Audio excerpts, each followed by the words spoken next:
so it is very much the end of day 22. So I guess I'm going to day 27, and before, okay, so in order to not waste time, I'm going to go over what I need right now. Currently, I can make 3 rocket tanks. 1, 2, 3. And I have enough, as long as I get enough deadly radioactive blood, I can make a 4th and 5th. I have enough strange rock hearts to make the boosters, so I simply just need 5 sapphires, and I only need 1 to make the defense shield. So my plan right now is to get enough sulfur to make explosives, then get 1 sapphire to make the defense shield. The next day I will go and kill the demon in the bottom to get the 5 sapphires, and then the day after that I will go and use the explosive to get the diamond, and I will already have gotten the demon skin, and I can finally get off of this rock. Whoops. I'm going to reload in order to not waste time. Oh, and I also need more titanium. Definitely. Just pick a random wall and dig into it. Where the best tactic for killing an enemy is to keep reloading until you crit. Yeah, just get good. Just get good. Don't get 2 shot by them, obviously. It's really not that hard. You're making this harder than it needs to be. You know, if you don't take like 13 damage from them, even with the best armor in the game, you wouldn't be dying right now. Sulfur. Huh.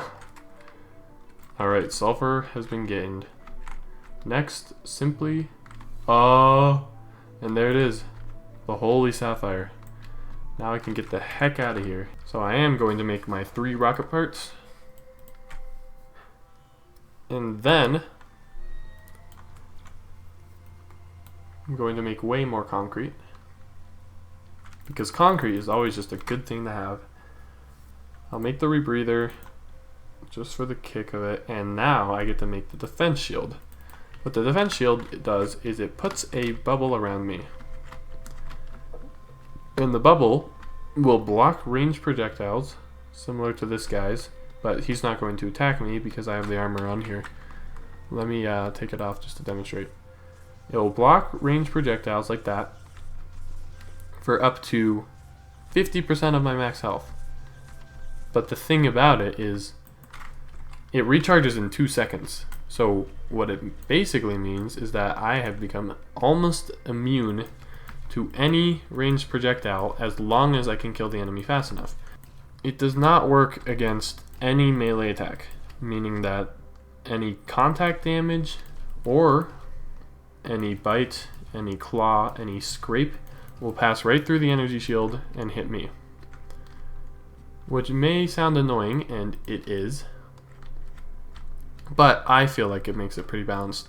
Now this shield right here, it's only going to be blocking like 12.5, I guess that would round down to 12 damage. Or maybe it goes to 13. I think it goes to 13. And that might not seem like a lot, but remember, that's 13 extra healing every 2 seconds. Or, could you say, 6.5 healing per second.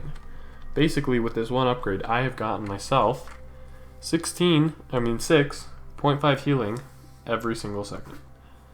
Which, in my opinion, is actually a pretty good deal. Oh right, there was one more thing I gotta do. Forgot that I needed to clear out the floating islands. Luckily, there's coordinates in the top right. So what I gotta do is I gotta go up until I hit the floating islands. Then I gotta go to the floating islands and build out a 1x1 tunnel on coordinate 347, and that is it. That's all I need to do to clear it out. 10 deadly radioactive blood. If I get the exact same the next night, I will be set to make the rocket in 2 days' time. First, I gotta go pay a nice little visit to a friend that I like to call a demon prince or something like that, because I don't know the actual name. The only problem is getting back out 186. Remember that number, 186.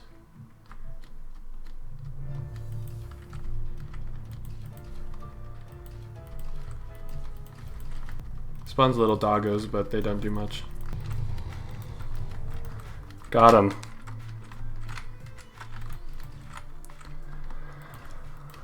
Oh man. I should make a montage of the number of times I died trying to kill that boss because I was too stubborn to go back and make potions.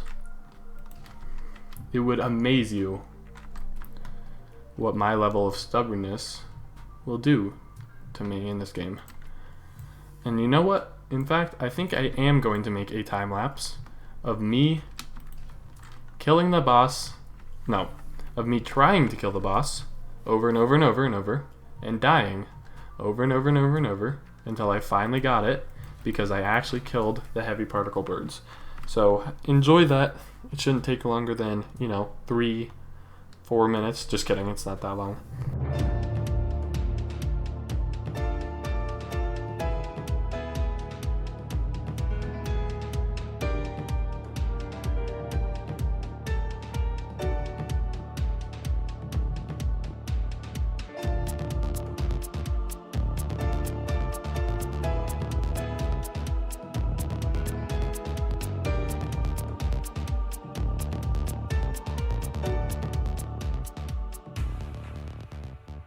Alright, and now that you're back after watching that amazing video montage, I am back too.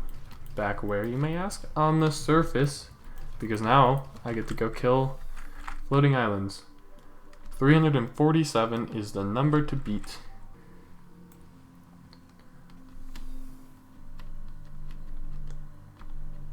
And would you look at that? It's almost as if the world lines up with itself. Isn't that wild? Okay, so now I can make the rocket engine. I should have been able to make the rocket engine. What did the Demon King drop if it wasn't sapphires? Hold up. Hold on. Let me load.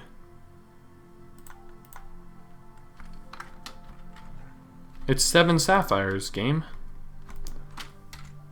Oh, because okay, I see what happened. So I kept quick saving to get away from the hounds, and all of these sapphires.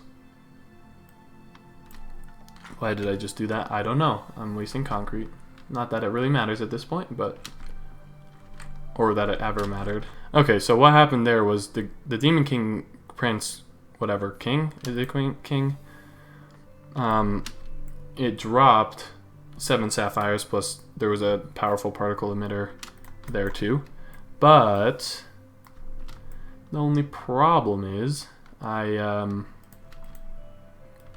didn't pick them up as I was quick saving to get away from all the hounds. So I picked them up now, and all is good and dandy. I should have 7 sapphires in my inventory. So now I can make the rocket boosters. Wow. Rocket engine created, another rocket tank created, and here's the beginning of the end. Rocket engine, boom. 4 rocket stages, boom. Now I just need 1 more plus 1 more. But not only that, I can also afford to make 30 minus 10. Okay, I can afford to make 2 of these because I got enough sapphires to do that. So the volcano, it's a volcano, and when you detonate an explosive on the inside of a volcano wall, it kind of releases a little bit of pressure that may have been built up in the volcano itself. Ordinarily, this wouldn't be a very big problem, but in this game it is, and when you do that, prepare for incoming lava.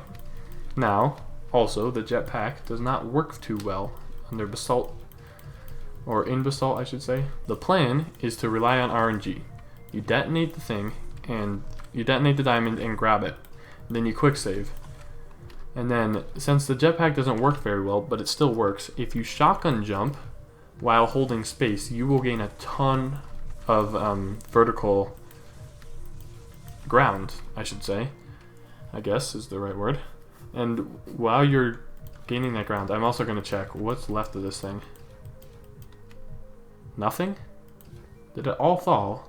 So, as I'm climbing, I will just be holding space and shooting at the ground.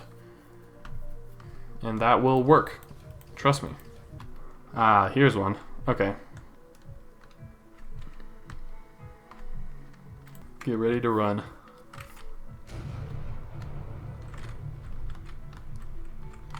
Quick save.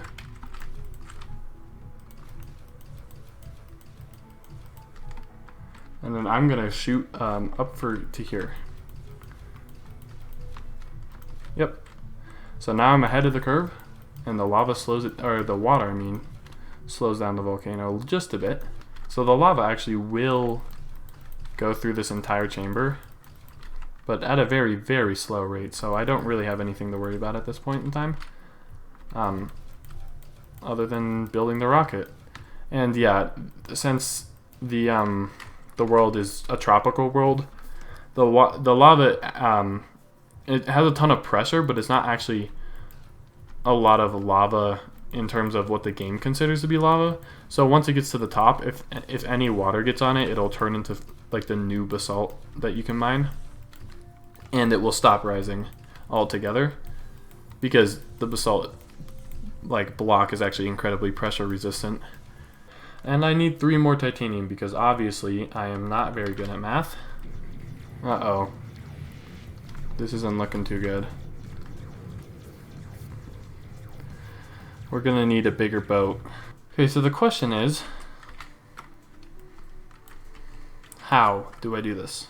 How do I fit more auto repair turrets repairing one little thing? Well, there are way too many auto repair turrets here. Way too many. Well, time to see anyway. Maybe this is for the best. But I somehow doubt it. They are 2 turrets deep so far, and I am at 63%. I have survived the night. Nice. Very good break there. Time to repair that turret almost to full health. The auto repair turret keeps getting hit, but repaired by its friends. Drawing fire off of the laser turret, but it still might not be enough. We will see. We are 20% to go, and third turret is failing slowly but surely. But the lapse in enemies allows for all of the auto repair turrets that I have built to pull it back up above half health. Although it is falling rapidly again. Ooh, very close to dead there. Taking those big juicy 30 damages from the big birds, whatever they're called. But it almost got back to full there. We are at 90%, ladies and gentlemen. Our engines are almost prepared to fire, and we just have a few more enemies to clear before this rocket gets launched. The 5 more auto repair turrets really sealed the deal, because even though this turret took damage, these turrets over here that I placed redundantly actually are helping and focusing on this laser turret here. This one, although it keeps drawing fire off, it is distracting these ones up here, so who knows? This one is very close, very close. Oh, and it fails, but it doesn't matter, ladies and gentlemen. We have made it to 100%. Screw you, rock. It doesn't matter anymore. We're done. We beat the game on brutal, and it only took 25 days and 5 episodes, ending on that nice clean multiple of 5. No extra episodes at all. I even get an achievement. Brutal escape. I should also get another achievement called Amish Paradise, but maybe I didn't. Yeah, the rain wasn't really the problem. It was the enemy health scaling brutal. That was terrible. One would even say that was brutal. And I only killed 4 sharks, but I still somehow got 2 skins out of that. That's kind of crazy. Only one of the demons. Yeah, I didn't kill both of those. A few years have passed, thanks to your personal experience, and become a great salesman at Crafting Co. And one day, you decide to go back to this infernal planet with upgraded tech.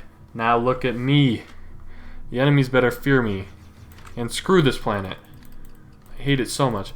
So yeah, if you skip the credits, you will be able to see, or if you don't skip the credits, I should say, you will be able to play in creative mode, basically.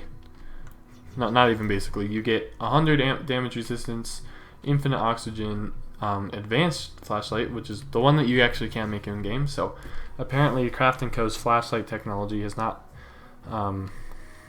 developed past the 10 lumen mark or whatever they're at right now. But yes, you can see that this is very, very overpowered. A nuclear powered jetpack that can run in any terrain. So yeah, that was Dig or Die. Tell me if you enjoyed watching me play that. It's a pretty good game in my opinion. I do enjoy it. I don't enjoy the brutal difficulty scaling. I would prefer it to change up a little bit of things. For one, scaling the difficulty by making your health lower and the enemy's health higher is not my favorite way of increasing a difficulty in the game, because it just makes the game more repetitive and less enjoyable if you keep dying. Obviously, you gotta be at least decent at the game to get past brutal. I'm not arguing that you don't, but I would have preferred to see, in this game specifically, better boss arenas, because I really didn't like the way that the bosses were done. Most of them you could just kite, or, well, I mean, obviously you're gonna have to kite the bosses. That's not what I meant to say. Most of the bosses you could just place down concrete and have them work on that while you kill them, which is, you know, not like the best way to entice you to fight bosses. Like, for example, in Terraria, which this game resembles in mechanics, specifically the 2D aspect, the bosses in that game all are not affected by the terrain at all. Any of the bosses that you fight will be able to move through the ground, and that incentivizes the player to build an arena and use potions and increase their mobility more than it incentivizes the player to just build a wall of stone or concrete. The intentional part on the bosses in this game is that, well, you can't really build an arena in a game where building out more than, like, I don't know, that many blocks just breaks your whole platform. So there is a trade-off there. I know I'm getting annoying about that, but it would have been better for me to see different enemies and enemy patterns. Not necessarily they do more damage to you. I do like the health aspect. It makes it so that you have to play very carefully and dodge a lot of the shots, but I would rather it be the enemies have the same amount of health, but they just do different things. Like, for example, how about make the crystal crab have a ranged attack that you gotta avoid by, or I mean, not the crystal crab, the mad crab. Have a ranged attack where you have to basically just go under the water or above it, or shotgun jump to avoid, and then maybe, you know, make the dweller beetle, if you build platforms too close to it, make it jump up and like claw the platforms. I don't know, I'm just throwing out ideas here, but I'm very picky when it comes to how you can improve games, so take what I'm saying with a grain of salt. This game is fantastic and I love how much it's grown since it was in early access. It's a shame really that people haven't been playing this game very much, because the art, the mechanics, the feel of this game is really good, and it's even more satisfying when you can beat the game in an impressively hard difficulty and come back and just ruin the planet that gave you so much trouble. It's kind of an amazing thing that they added into the final game that not many games do. Not many games let you just have free reign after you win, and not many games have an ending like this, especially open world games. But I really like those aspects of this game, so all in all, I would give it 8 out of 10, in my opinion. So thank you for listening to my rant / analysis of Dig or Die. Pick it up for yourself if you want. I don't know how much it costs, and I can't check right now because I don't have any internet at the moment, but I will soon. So if you like what you see and you have the money for however much it costs, feel free to pick it up. If not, just watch me play. And if you did watch me play, you would have made it to this part, so that saying that was kind of redundant. Anyway, thank you for watching. That has concluded the Dig or Die series once and for all. I will not be returning to this game probably because I basically have beat it on the hardest difficulty and I don't want to do any challenges or anything. That was hard enough. So that's end, unless you really want to see more. Anyway, bye.